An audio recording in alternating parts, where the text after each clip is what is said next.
to me, embedded in what we call mainstream paradigms of how to tell a story. It's still very top-down. It was about the leaders. It was about the union leaders, the political leaders, or about great men and great women. But what happened is I felt like the story of everyday life was not there at all. And I felt like, I thought about it, I thought, well, that's true. Even in American history books, you don't necessarily get a sense of what happens in people's everyday life, And therefore, most people's stories, most people's history is missing.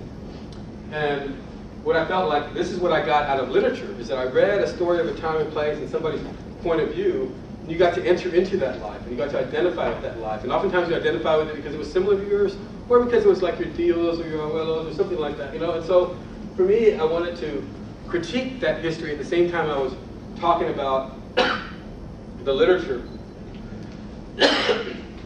And so what I did was, I won't go into great detail about it, but nevertheless, I went about talking about what I saw as valuable in these Chicano history books, but how the literature told a different story and complemented it. And that one type of story was not enough. We had to have many, many stories. And so that's basically, I would say, what I was doing in that book, in a nutshell. The second book I was able to do, I see a young man here has one of the book on immigration. Again, one of the other ways I thought of getting this talk was thinking about my grandparents, because I had a very interesting relationship with my grandparents. I mean, they were immigrants from Mexico. They came during the Mexican Revolution in the 19-teens. And they worked, really hard. They raised big families, all these sort of things. And they lived in this very working class barrio right there along the ship channel in Houston.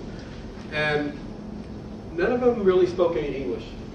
And because they didn't necessarily need to. They lived in this very isolated way. They did their work.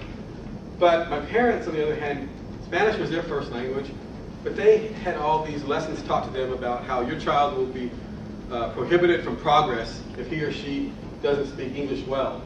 And like I said, they were punished in schools.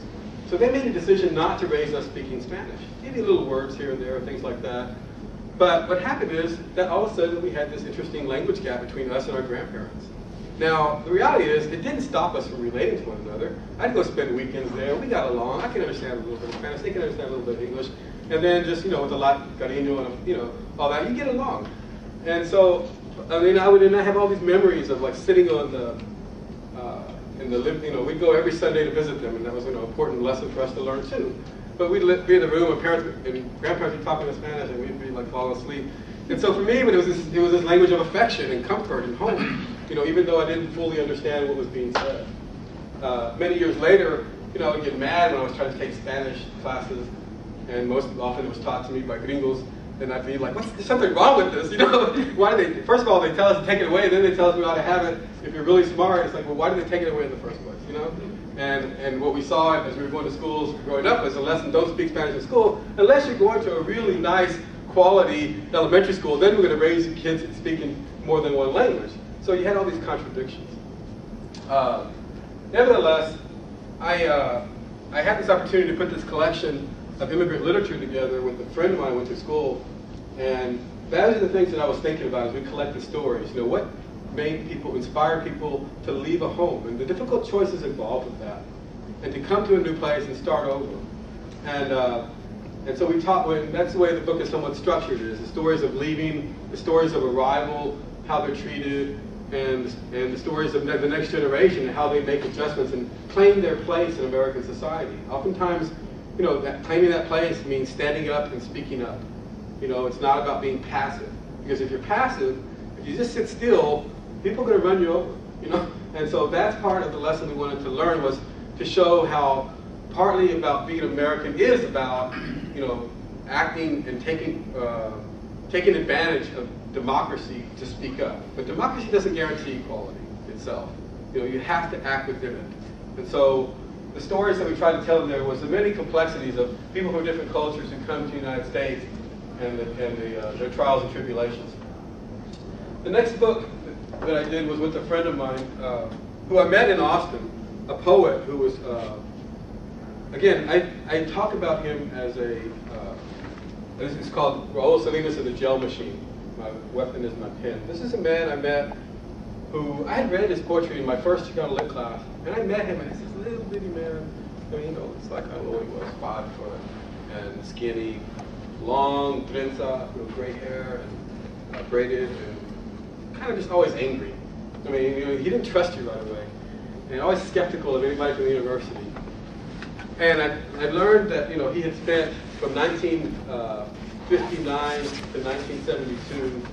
He'd spent most of those 13 years in prison, and he had tattoos all over his arm. He was a really intense person, and I learned a lot from this man, who I grew to love as a maestro, as a teacher, because he really taught me about social justice. He really taught me about the power of language and spoken words, and the beauty of poetry. And first time I saw him read was in a cantina in the barrio in Austin. And I thought, wow, this man is taking poetry to the people. And he used to have a saying that he took from somewhere in Latin America. Poesía está en la calle. It's about.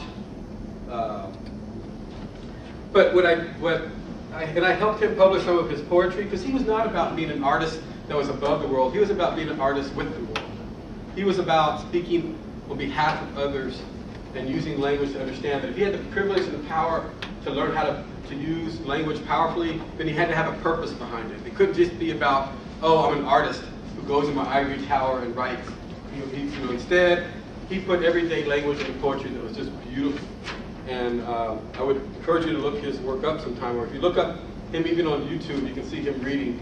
He died a couple of years ago, but nevertheless, he was a very powerful poet. But what I did in this one was, this is a guy, if you ever know anybody in prison, sometimes you'll learn that they either learn to do one of two ways.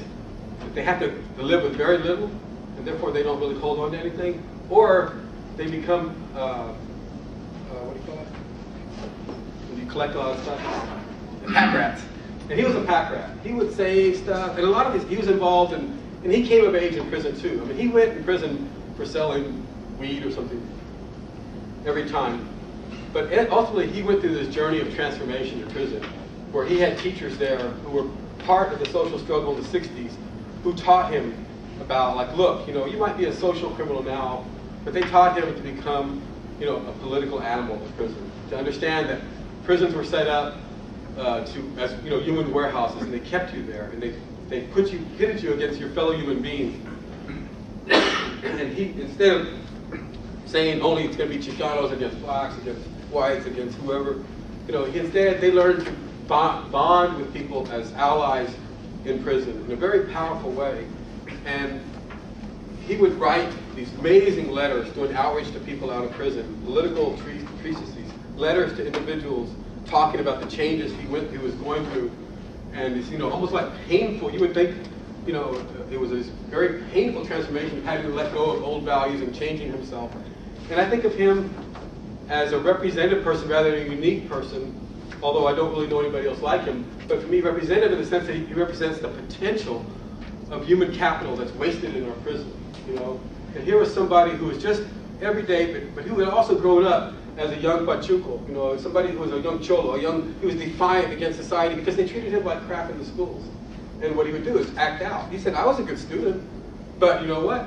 They would talk down to me. They see a little tattoo and they say, oh, you must be a gang member. He said, so what? You know what? I became a gang member. Or yes, I acted out. Or if they expected that, then in a way it gave me license to act out. Because they, it was the way they treated me. So it became this sort of self-fulfilling prophecy. But so in a way, he hated institutions. He hated people that sort of imposed this paradigm, this framework, this identity on him. And sometimes he fulfilled